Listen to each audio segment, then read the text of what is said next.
இன்னைக்கு சிறுகீரை பொரியல் எப்படி செய்யலாம் பார்க்கலாங்க. ரொம்ப உடம்புக்கு ஸ்ட்ரென்த்து. வாரத்துக்கு 2 முறை கீரை எடுத்துக்கோங்க. எண்ணெய் ஊற்றிட்டு கடுகு, சீரகம், ஒரு பூண்டு முழுசாக சேர்த்துக்கிறேன். ஒரு 7 காஞ்ச மிளகா அந்த மாதிரி சேர்த்துக்கிறேன். வெங்காயம் 2 வெங்காயம், உப்பு தேவையான அளவு போட்டு வதக்கிக்கோங்க.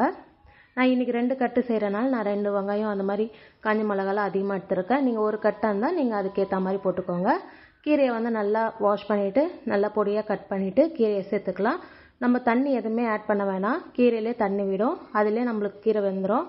கீரை வெந்துச்சான்னு எப்படி பார்க்கணுன்னா அதோட காம்பு இருக்குங்களா அதை எடுத்து அழுத்தி பார்த்தீங்கன்னா உங்களுக்கு நசுங்கணும். அப்போ கீரை வெந்துச்சுன்னு அர்த்தம். இப்போ தேங்காய் பில்லை ஒரு 2-3 தேங்காய் பில்லை திருகி சேர்த்துக்கிறேன்.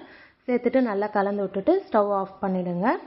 கீரை எப்பவுமே மூடி போட்டு சமைக்கக்கூடாது. அதே மாதிரி கீரை சுருங்கினா உப்பு கொஞ்சம் ஜாஸ்தியாக தெரிகிற மாதிரி இருக்கும். அதனால் பார்த்து சேர்த்துக்கோங்க. லாஸ்ட்டாக கூட கொஞ்சம் சேர்த்துக்கலாம் வேணும்னா. உப்பு மட்டும் பார்த்து